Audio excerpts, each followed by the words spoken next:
A call for help. A patient is being abusive to staff. From those who help us. It was a nurse that was assaulted. Hospital staff under attack. I've been choked with my stethoscope. Scratched, grabbed, spit on, stabbed, had urine thrown in my face. We've interviewed dozens of nurses and healthcare workers here at home and around the country who've shown us their wounds and broken their silence. And it's time for it to stop.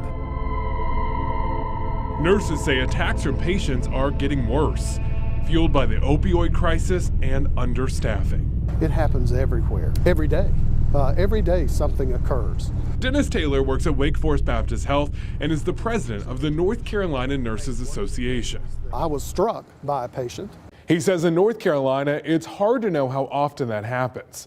See, we hear stories of attacks from hospitals all across the state, but there's no requirement they report them to any one central agency.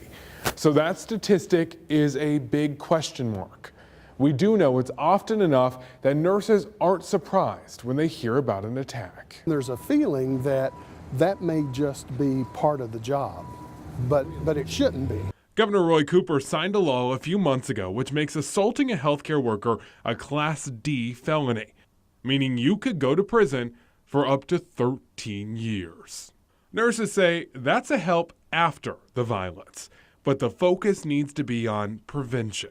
So the North Carolina Nurses Association has been working on training for staff. It's really important for the providers themselves, the nurses, to develop those good communication skills, manage their expectations, the patient's expectations, and also be able to have a good awareness about what's going on around them. Hospitals are doing their part too, many creating new policies to help protect their employees. For example, patients who are violent get stickers outside of their rooms and internal documentation.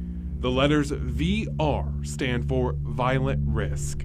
It keeps us more protected. Plus panic buttons around the building. So just one. And safety huddles at each shift change. Every little bit helps, because it's clear this isn't a problem that can be fixed in a flash. I think it's an incredibly huge issue.